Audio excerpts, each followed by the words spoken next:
향해서도 감사해요.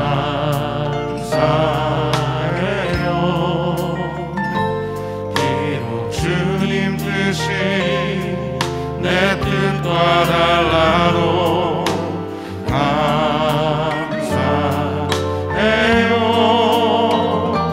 신실한 그 사람 이곳에 계시니 나 이제 알게 됐네. 나 이제 고백하네. 첫과 꿀이 아닌 너의 주라기에 그 사랑 그 비밀을 거친 광야에서도 아름다운 그 사랑이 함께 하시네. 그 사랑이 나를 이끄시네. 작은 감사에도 더 큰 감사로 날 세우시는 그 사랑 나 찬양해 나 감사해. 거친 광야의 아름다운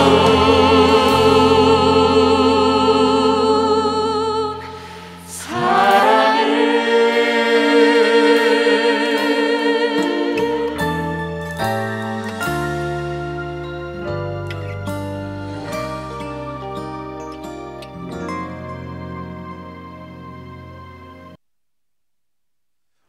오늘 우리에게 주시는 하나님의 말씀은 창세기 12장 10절입니다.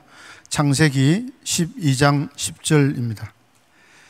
그 땅에 기근이 들었으므로 아브라함이 애굽에 거류하려고 그리로 내려갔으니 이는 그 땅에 기근이 심하였음이라. 이는 살아계신 하나님의 말씀입니다. 아멘.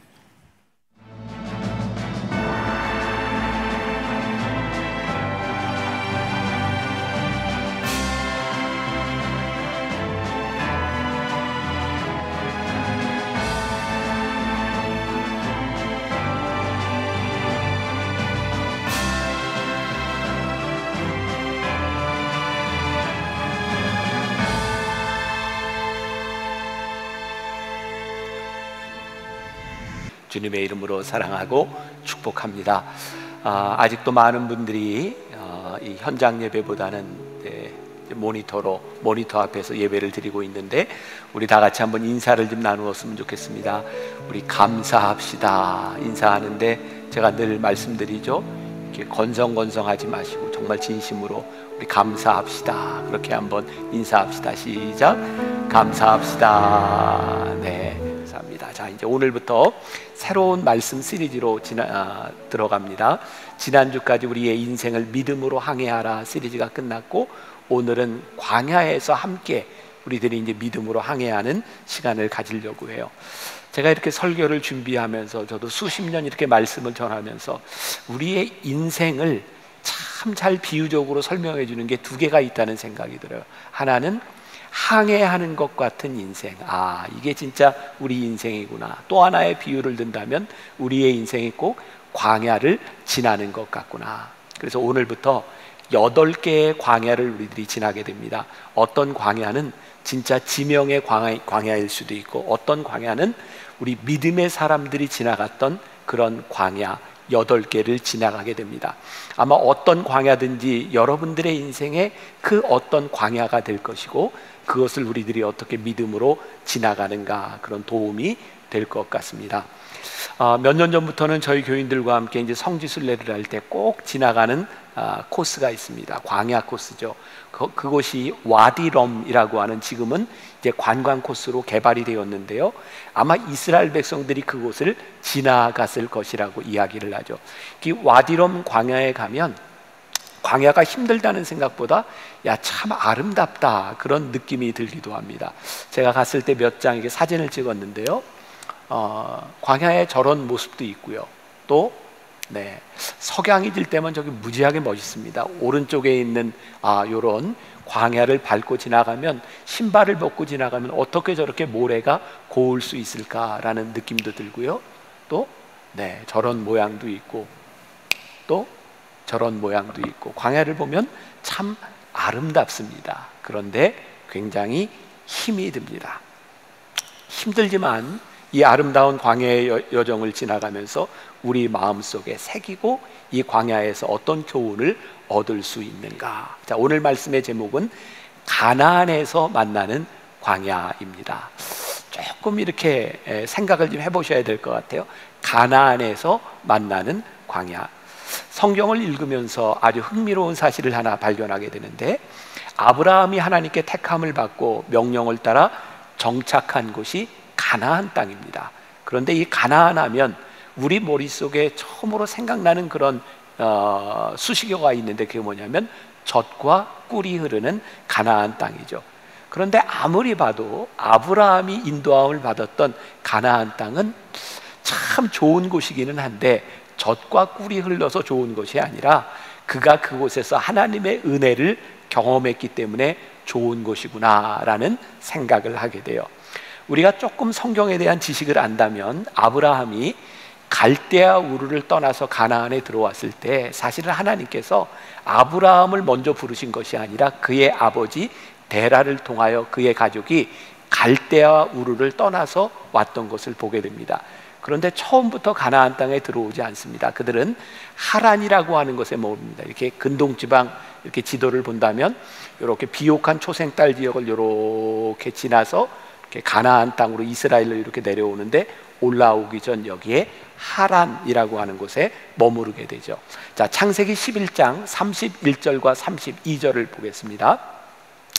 데라가 그 아들 아브라함과 하란의 아들인 그의 손자 롯과 그의 며느리 아브라함의 아내 사레를 데리고 갈대아인의 우르를 떠나 가나안 땅으로 가고자 하더니 하란에 이르러 거기 거류하였으며, 데라는 나이가 205세가 되어 하란에서 죽었더라. 이 하란이라고 하는 요 말은 하나는 지명이고 하나는 이름입니다. 이 데라의 아들 중에 하나가 하란이 있었고요. 그리고 이들이 머물렀던 곳이 하란입니다. 종종 헷갈리기도 합니다. 갈대아를 떠나온 온 가족이 정착한 곳이 하란이었는데, 하란이라는 요곳에서 데라, 아브라함의 아버지가 함께 거기에 살다가 거기서 죽게 되는 거죠. 여기 이삭의 아내가 된 리브가는 바로 이 하란에서 데려오게 되죠. 아브라함의 형이었던 나홀의 손녀가 바로 리브가입니다. 리브가의 오빠의 이름은 라반입니다. 하란에 살았어요. 그래서 야곱이 에서를 속이고 도망하여 갔을 때 바로 이 하란 땅에서 라반의 집에서 일을 하게 되죠. 갈대아 우르를 떠나 하란에 정착해 있던 아브라함의 아버지 데라의 친지들은 그곳에서 익숙한 문화를 또 형성하게 되고 거기에서 살만하니까 거기를 떠나지 않았습니다. 참 놀랍죠. 하나님께서 인도에 내셔도 우리 인간들은 편안하고 살만하면 그것을 잘 떠나려고 하지 않습니다. 근데 데라가 죽고 난 이후에 하나님께서 다시 아브라함과 그의 가족들을 가나안으로 인도에 내셨어요. 그런데 문제는 그 가나안 땅에서, 하나님이 인도하신 땅에서 그들이 기근을 만났다는 겁니다. 오늘 본문 말씀에 보면 그 기근이 보통 기근이 아니라 심한 기근을 만났다라고 되어 있어요. 자, 오늘 여기서 우리들이 중요한 사실 하나를 확인하고 넘어갈 필요가 있는데, 하나님께서 택하여 주신 땅 가나안에도 기근이 찾아온다는 것입니다. 자, 어쩌면 여러분들 가운데 이런 신앙의 의문을 가지고 있는 분들이 있을 거예요. 어떤 분들에게는 오늘 그 의문이 풀어지는 날이죠. 하나님께서 분명히 인도하셔서, 나를 여기까지 인도하셔서 나를 여기에 있다고 생각했는데 하나님 왜 내 인생에 기근이 찾아옵니까? 내 인생이 왜 이렇게 힘이 듭니까? 오늘 답이 있어요. 하나님께서 택하여 주신 그 가나안 땅에도 기근은 찾아옵니다. 자, 제가 소제목을 이렇게 잡고 말씀을 이어갑니다. 기근이 없는 가나안은 없다. 우리가 꿈꾸는 것이 있어요. 광야를 지나 가나안 땅에 들어가면 고생 끝, 행복 시작이었으면 좋겠다는 것이죠. 그러나 그런 가나안은 세상에 존재하지 않습니다. 우리가 조금 더 성경을 이해하고 폭을 좀 넓히기 위해서, 아브라함이 하나님의 명령을 따라 이제 하란을 떠나서 가나안 땅으로 들어와서 첫 번째 가나안 땅에서 정착하고 제단을 쌓은 곳이 있습니다. 그곳이 어디냐면 베델, 하나님의 집 베델에서 거기서 예배를 드리게 되죠. 그런데 이 베델 땅이 어떤 땅이었는가? 벌써 3년 전이 됐네요. 우리 교회 팀들과 함께 이스라엘에 가서 시편 말씀을 가지고 이렇게 뮤직비디오를 만들어서 예배드렸던 거 기억나시죠? 그때 베델에서 연주했던 장면이 있는데 제가 잠깐 여러분들에게 영상을 보여드릴 테니까 그 영상 속에서 베델이 어떤 지역인지를 한번 보시면 좋을 것 같아요.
지금과 같은 눈동자로 저를 이렇게 잘 봐주셔야 돼요.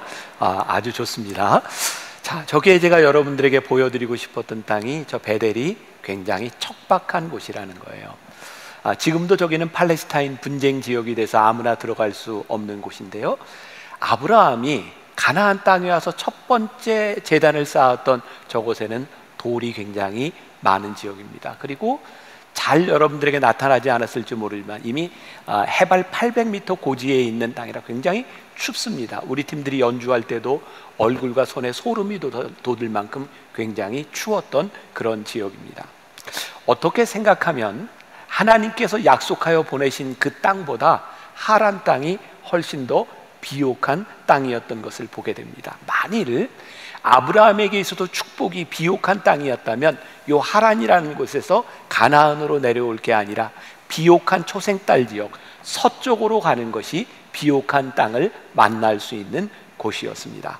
아브라함이 하나님의 명령을 받고 내려온 가나안 땅에서, 자, 창세기 12장 10절 다시 한번 우리 봅니다. 자, 말씀 같이 봉독합니다. 시작.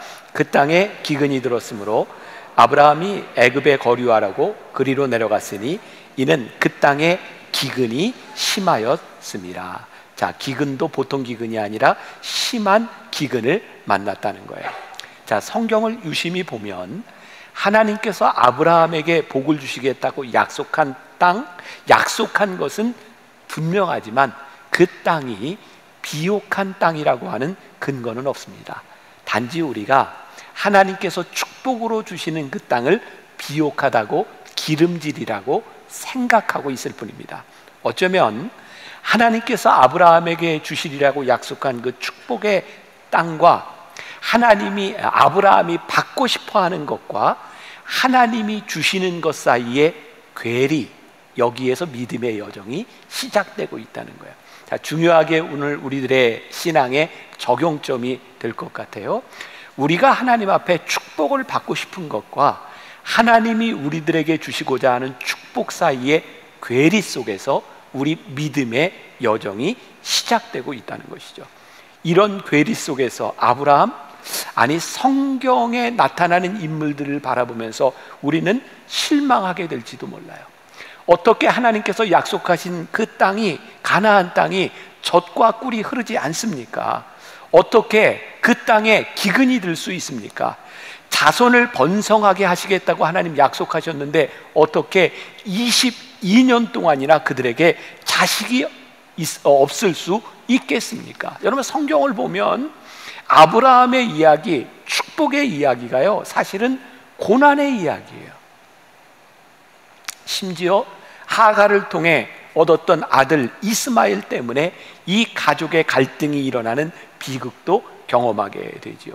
마지막에 하나님이 약속으로 주셨던 아들 이삭마저도 제물로 드리라고 하는 그 일들을 경험하게 됩니다. 여러분, 랍비들의 전승에 의하면 아브라함이 그 아들 이삭을 모리아산에서 제물로 드리려고 하다가 하나님이 순양을 대신하셨고 이삭을 데리고 내려옵니다. 자, 이제 여러분들이 이제 내년부터 저와 함께 성경 통독을 할 텐데 아마 이런 이야기를 좀 머릿속에 넣고 보면 아주 스펙터클하게 그 이야기들을 볼 수 있을 것 같아요.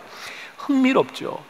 이삭을 데리고 모리아산에서 내려온 지 얼마 되지 않아서 사라가 죽습니다. 랍비들의 전승에 의하면 아브라함이 사라에게 의논하지 않고 그 아들을 들으려고 했던 이야기를 듣고 놀라서 사라가 죽었을 것이다 라고 랍비들의 전승에 의하면 그렇게 되어 있어요. 여러분, 아브라함과 사라를 이런 과정을 보면서 축복의 사람이라고 말할 수 있을까요? 우리가 아브라함과 사라를 축복의 사람으로 기억하는 것은 그들의 인생에 고난이 없거나 문제가 없었던 것이 아니라 끊임없는 연속되는 고난의 광야 속에서 하나님께서 그때그때마다 나타나셔서 축복을 약속해 주고 계셨다는 거예요. 우리가 그들에게서 축복을 느끼는 이유는 그들의 삶에 문제가 없었던 것이 아니라 그 순간순간마다 하나님께서 약속을 확인하여 주셨고, 우리가 생각하는 축복이 아니라 하나님께서 그들에게 약속하셨던 축복은 그 땅이 문제가 아니라 그 땅에서 번성할 자손에 대한 축복을 하나님이 말씀하고 계셨다는 거예요. 명확한 사실 하나는 가나안이 축복의 땅이 아니라 축복해 주시기 위해서 그들을 가나안으로 인도해 내셨다는 거예요. 여기에 오늘 말씀의 핵심이 있어요. 자, 우리들의 신앙에 적용합니다. 분명히 하나님께서 우리를 인도하셔서 하나님의 명령이 있고 하나님이 나를 여기로 인도하셨어. 그런데 오늘 하나님께서 우리들에게 말씀하시는 지금 있는 그곳, 그것이 축복이 아니라 그곳에서 하나님께서 이루시고자 하는 그 내용이 무엇인지를 우리들이 보아야 한다는 거죠. 자, 이제 아브라함에게 축복해 주셨던 그 축복의 출발점이 어디에 있는지를 보겠습니다. 자, 우리가 아브라함의 이야기를 대개 창세기 12장부터 시작되는 그 이야기로 보고 있지만 그 이야기의 출발점, 그 말씀을 잘 이해하기 위해서 창세기 11장 마지막에 나와 있는 구절들에 우리들이 주목할 필요가 있어요. 자, 창세기 11장 30절에 이런 구절이 있어요. 사레는 임신하지 못함으로 자식이 없었더라. 자식이 없는 것도 문제지만 이미 그때 아브라함의 나이는 75세, 사레는 65세였어요. 이 말씀이 왜 중요하냐? 만일 사레에게, 아브라함과 사레 사이에 거기에 자식이 있었더라면 그들은 그 땅을 떠나지 않을 수도 있었을 것이라는 것이죠. 성서학자들에 의하면 바로 이 구절이 앞으로 펼쳐질 아브라함에게 주어지는 축복 이야기에 깔려있는 복선을 보여주고 있다는 거예요. 아브라함의 이야기에서 주목해야 되는 것은 단순히 땅을 차지하는 문제가 아니라 그 땅을 차지할 후손을 어떻게 주시는지 그 과정을 보여주고 있는 것이 아브라함의 이야기라는 거죠. 아브라함이 하나님께 선택받은 이유는 어쩌면 사라가 아이를 낳을 수 없는 상태였기 때문에 하나님께서 아브라함을 선택하실 수 있었다는 거예요. 인간의 가능성이 없는 그 가정을 택하셔서 하늘의 별만큼 바닷가의 모래알만큼 후손을 번성케 하시는 하나님의 축복이 무엇인지를 보여주시기 위해서 아브라함을 선택하실 수 있었다는 거죠. 자, 그러면 이런 의문이 듭니다. 아브라함과 사라가 그 자손을, 하나님이 약속하신 그 자식을 축복으로 얻은 것이 저 가나안 땅에 들어간 지 25년이 지나놉니다. 그러면 이런 생각을 하는 거죠. 하나님께서 그 아들을 주실 때까지 25년 동안 훈련시키셨나? 한번 생각해 봅시다. 우리가 25년쯤 훈련받으면 하나님 앞에 퍼펙트하게, 완전하게 축복을 받을 만한 자격을 갖출 수 있을까요? 저는 그렇게 생각하지 않습니다. 우리가 5년을 훈련받든 25년을 훈련받든 50년을 훈련받든 그 훈련을 가지고 우리들은 절대로 완전하게 되지 않습니다. 그러면 이 25년이라고 하는 것은 어떤 의미일까요? 아마 이 25년은 아브라함과 사라라고 하는 이 두 사람의 가능성이 완전히 제로가 되는 시간, 그들의 능력으로는 어떤 것도 할 수 없는 그 시간이 되었을 때에 하나님께서 그들을 축복하고 계시는, 로마서 4장 19절에 보면 이런 말씀이 있습니다. 그가 100세나 되어 자기 몸이 죽은 것 같고 사라의 태가 죽은 것 같음을 알고도, 사라와 아브라함에게 있어서 어떤 가능성도 없는 nothing의 시간이 되었을 때에 하나님께서 그들을 축복하고 계시다는 거예요. 제가 오늘부터 8번 나누는 이 말씀은 이진희 목사가 쓴 광야에 살다라는 책에서 제가 많은 아이디어를 얻고 여러분들과 말씀을 나눕니다. 그 책에 이런 글이 있어요. 들어보세요. 이스마엘을 얻을 당시 아브라함과 하갈은 둘 다 생산 능력이 있었다. 그래서 둘이 동침해서 이스마엘을 낳았다. 이스마엘은 하나님이 개입하셔서 낳은 아들이 아니다. 그는 아브라함의 아들이고 하갈의 아들이다. 이진희 목사의 책을 조금 더 읽다 보면 이런 구절이 있어요. 이스마엘은 아브라함과 하갈의 아들이다. 그러나 이삭은 아브라함의 아들도 사라의 아들도 아니다. 하나님이 낳게 해주신 아들이기 때문이다. 그래서 하나님이 이삭을 바치라고 하셨을 때 예, 알겠습니다 라고 대답할 수밖에 없었다. 가나안 땅에서 만난 광야를 다시 생각해 봅니다. 하나님께서 지시하셔서 이르게 된 땅은 처음부터 풍성함과는 거리가 먼 땅이었어요. 여기에서 하나님은 철저하게 아브라함을 nothing, 아무것도 아닌 존재로 만드셨어요. 놀라운 것은 이 광야의 시간이 저주의 시간이 아니라 축복의 시간으로 가는데 거쳐가는 시간이었다는 거죠. 여러분, 성경을 열심히 보세요. 성경은 다 그런 사람들의 이야기인 것 같아요. 제가 이제 광야에 대한 이야기할 때 요셉의 광야도 이야기하고 또 모세의 광야도 이야기를 할 텐데, 여러분, 요셉이요, 하나님의 도구로 쓰임받은 때가 언제입니까? 그가 아버지의 집에서 채색 옷을 입고 호의호식하던 때 하나님이 그를 쓰시지 않았습니다. 철저하게 배신당하고 애굽으로, 노예로 팔려가 있을 때, 그리고요 그 천대받는 땅에서 그가 철저하게 어려움을 당할 때 그에게 붙어있는 수식어가 있죠. 유명한 수식어 뭐예요? 늘 형통함이라고 하는 수식어였어요. 그런데 그의 형통함이라고 하는 것은 늘 풍요함 가운데 붙은 수식어가 아니라 그가 감옥에 있을 때, 그가 노예로 있을 때 하나님께서 그로 하여금 형통하게 하셨다. 그러니까 우리들이 깨닫게 되는 굉장히 중요한 교훈이 있는 거죠. 우리가 우리의 인생의 광야에서 형통함을 경험하는 것은, 하나님과 함께 동행하는 은혜를 경험하는 것은 풍요로움 때문이 결코 아니라는 것이죠. 모세 역시 궁중에서 공주의 아들로 40년을 지나는 동안 그는 이런 이제 표현 앞으로 계속할 거예요. somebody였어요. 뭔가 가능성이 있는 뭔가 somebody였어요. 그런데 40년이 지나고 그 다음 40년 미디안 광야에서 양을 치고 있을 때 그는 완전히 잊혀진 nobody, 아무것도 아닌 존재였어요. 놀랍게도 하나님은 그때 그를 부르시죠. 우리가 깨닫게 되는 것, 가나안에서 만났던 광야의 시간이 그랬던 것처럼 하나님께서 우리를 부르셔서 광야를 경험하게 하실 때에는 어쩌면 철저하게 우리가 0이 될 때까지, 제로가 되고 nothing이 될 때까지 우리를 낮추시는 분이 우리 하나님이실 수 있어요. 자, 제가 8개의 광야를 이야기한다고 했어요. 오늘 이 말씀은 누군가에게 해당되는 광야일 것이고요, 8개의 광야가 앞으로 여러분들에게 어떤 것이든 해당되는 광야가 될 거예요. 하나님께서 우리를 사용하시지 못하는 이유는 우리가 약하고 부족해서가 아니라 아직도 너무 강하고 교만해서 하나님이 우리를 쓰시지 못할 때가 많은 거죠. 자, 오늘 말씀을 또 이렇게 묵상하면서 제가 내년에 여러분들과 함께 성경 통독을 하려고 이제 지금 성경 녹음 작업에 들어갔거든요.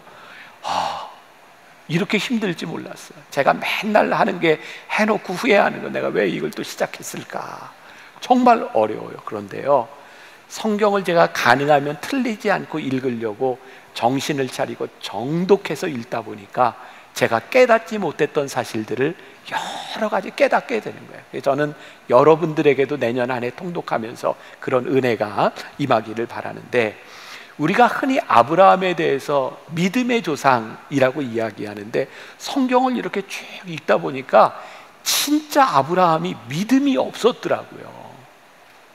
여러분 보세요, 얼마나 그가 믿음이 없었는가. 하나님께서 그가 100세가 되기 1년 전에 내가 너에게 아들 이삭을 주리라고 말씀하셨을 때도 아브라함이 그것 믿지 못했습니다. 아브라함이 믿음으로 행치 못한 일들이 얼마나 많은지 몰라요. 아브라함의 이야기를 보면 그가 믿음의 조상이 되기에는 절대로 그가 행한 행동과 그의 자격을 가지고는 될 수 없는 사람이었어요. 그런데 놀랍게도요, 아브라함이 믿음이 부족하고 아브라함이 문제가 있고 아브라함이 어려움을 당할 때 하나님은 끊임없이 나타나셔서 약속해 주시더라고요. 그러고 보니까 아브라함이 믿음의 조상이 된 것은 그가 믿음의 자격을 가지고 있기 때문이 아니라 하나님이 약속하신 것을 신실하게 지켜주셨기 때문에 그가 믿음의 사람으로 기억될 수 있는 것이구나. 이 믿음은 우리의 능력으로 갖추어질 수 있는 것이 아니라 하나님이 약속을 버리지 아니하시는 하나님의 신실함 때문에 우리들이 믿음을 지킬 수 있는 것이구나 라고 하는 것을 깨닫게 되는 거죠. 우리의 신앙의 문제가 풀리지 않는 부분들, 하나님께서 우리와 동행하시는데 왜 우리의 인생에 이런 광야가 있습니까?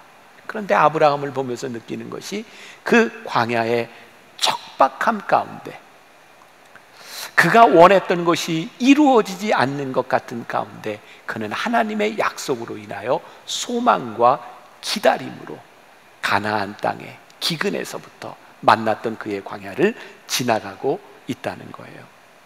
이 빅터 프랭클이라는 사람이 그 아우슈비츠 그 수용소에서 그의 경험을 가지고 죽음의 수용소라는 책을 이렇게 썼는데 거기에 이런 내용이 있습니다. 하나님의 도움은 결코 늦는 법이 없습니다. 다만 우리가 너무 성급할 뿐입니다. 저도 오늘 말씀을 이렇게 준비하면서 이제 길지 않은 제 인생을 이렇게 돌아보게 돼요. 자, 여러분들 저보다 좀 오래 사신 분들에게 죄송하지만 제가 좀 살아보니까 그렇더라고요. 하나님의 신실하심은 그때 그렇게 잘 이해되지 않는데 내 삶을 이렇게 돌아보니까 하나님이 나를 여기까지 인도하셨구나. 그때는 왜 이게 이루어지지 않을까 조바심을 낼 때가 많이 있었는데 결국 하나님은 하나님이 이루시는 그 때에 하나님은 그 일들을 이루어 가시는 분들이라. 우리들에게 소망과 기다림이 있을 때 우리는 절대로 이 광야에서 넘어지거나 포기할 수 없는. 시편 40편 1절에 보니까 내가 여호와를 기다리고 기다렸더니 귀를 기울이사 부르짖음을 들으셨도다 라고 되어 있어요. 기다리고 기다렸더니, 우리의 인생의 광야를 지나갈 때 기다리고 기다렸더니 나의 믿음이 아니라 하나님의 신실함으로 인하여 기다리고 기다렸더니, 제가 이런 비유를 이야기할 수 있을 것 같아요. 우리들 변화산 새벽 예배할 때 그런 기억들이 늦지 않으려고 새벽에 일찍 나와서 기도하고 찬양하고 말씀 듣고, 이렇게 컴컴한 새벽에 우리들이 왔는데 나갈 때 되면 날이 이렇게 밝아지고 있어요. 우리가 캄캄한 새벽에 기도할 때 하나님은 우리를 위하여 이 새날을 만들어가고 계시는구나. 또 이런 비유도 괜찮을 것 같아요. 요즘 우리들이 차를 운전하고 가다 보면 터널을 지날 때가 많이 있어요. 긴 터널은요, 끝이 전혀 보이지 않습니다.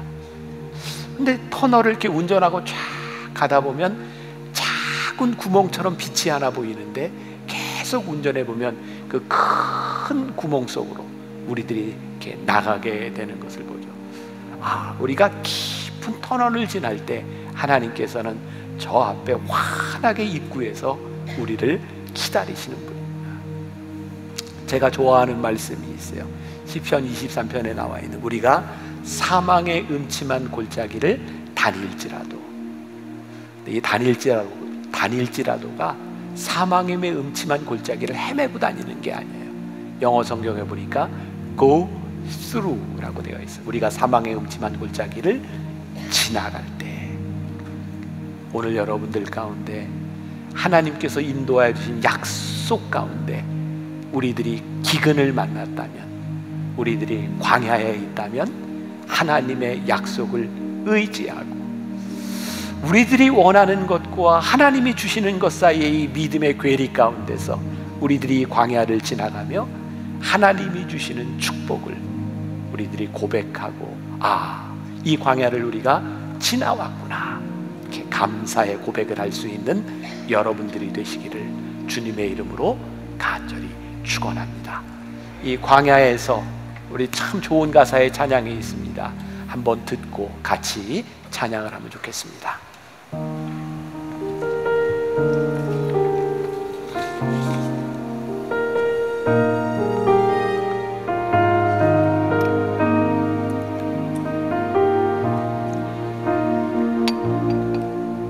왜 나를 깊은 어둠 속에 홀로 두시는지, 어두운 밤은 왜 그리 길었는지, 나를 고독하게, 나를 낮아지게, 세상 어디도 기댈 곳이 없게 하셨네.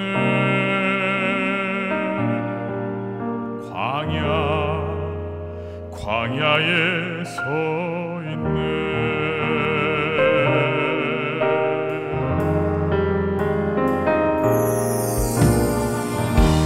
주님만 내 도움이 되시고, 주님만 내 빛이 되시는, 주님만 내 친구 되시는 광야.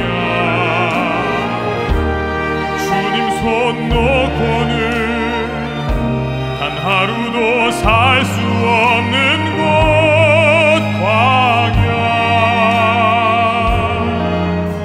광야에 서 있네.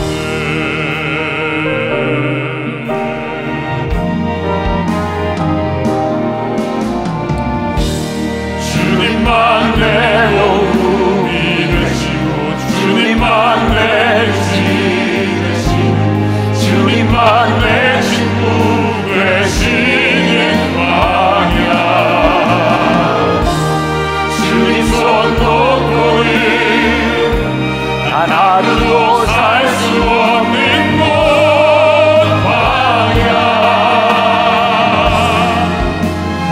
광야에서 주님만 내 도움이 되시고, 주님만 내 빛이 되시고, 주님만 내 친구 되시는 광야.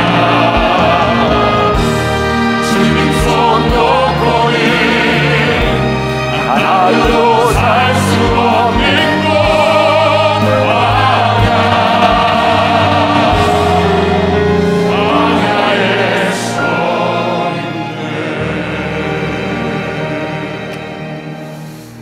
지금은 우리 주 예수 그리스도의 은혜와 하나님 아버지의 무한하신 사랑과 성령의 인도하심이 광야 가운데서 주님의 손을 붙들고 주님의 약속의 신실하심을 믿으며 나아가는 당신의 사랑하는 모든 백성들 위해 지금부터 영원까지 함께 하시기를 간절히 축원하옵나이다. 아멘.